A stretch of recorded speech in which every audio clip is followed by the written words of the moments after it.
Charlie Greene played for New Jersey, Cleveland, and Phoenix. He always had big games against the Pittsburgh Spirit. Pittsburgh decided to change all that, and now they've made sure that the only goals Charlie Greene gets will be for instead of against Pittsburgh. When you have a good game or good few games against a team, they're going to probably be upset for one thing that maybe you beat them with a goal here or there, but also they want to have you on their side, I suppose. It's always fun to play with guys who are good, solid players. Someone like Stan Charlecki, who's, you know, an obvious talent, one of the most talented players I've ever seen, because he's makes you sort of rise up to his ability, and you've got to be careful because you never know when he's going to give you the ball, and that's always a lot of fun. No one really knows what kind of tolls this game takes on a player that really hasn't been around that long, but I've been free of injury so far, so, you know, provided everything went well. I'd like to play as long as I could, or as long as I'm playing well. I think if I got slow, you know, I started slowing down or something, I think it would take away from my game a lot, and I would probably stop playing then. I wouldn't want to be in the position where I thought I had to play for money or something like that. But I would like to play till I was 30 or a little older. I don't think there's any, you know, if I felt great when I was 32 or 33, I would continue to play. I have a facility in Massachusetts I'm involved with a few other partners, and we have a tennis club and an indoor soccer facility. So that kind of keeps you in the game there. You know, I help out with a few guys, some friends back home with camps and things like that. So I think I'll always, you know, I love the game, and I'll always be involved in some way or other.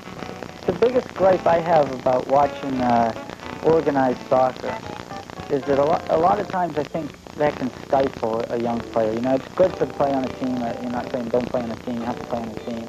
I think the thing to do when you're young is to work on your technique, on passing the ball and dribbling the ball, individual stuff. The team stuff can always come. You know, it can always be taught to someone. I think to have the raw talent, you have to play a lot as a kid with the ball.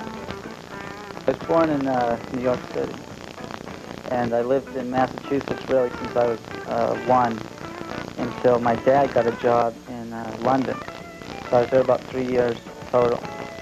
I played hockey and soccer, and I even played lacrosse in high school. And everything was going sort of on par. You know, after the soccer season in the fall, you jump right into the hockey season in the winter. And I liked both, and I think I was doing pretty well at both.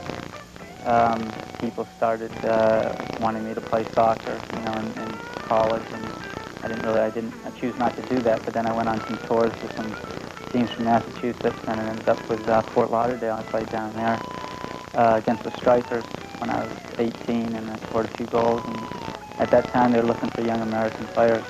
Did playing hockey in your younger days help you to play indoor soccer since the games are so similar? Oh yeah, I think a lot of it did. I think the biggest part that's probably similar is the amount of people on the field, you know, and that's the big outdoor soccer with 11 people. The tactics are completely different. Whereas in indoors, it's a lot like hockey. It's the same thing. And if you're a winger or center in hockey, you've got to do a lot of back checking. You got to get back, because if you miss your man, you know, it's the same thing in indoor soccer. You might get a 3-on-2, a 3-on-1, and that's really dangerous. So it's you have to be really aware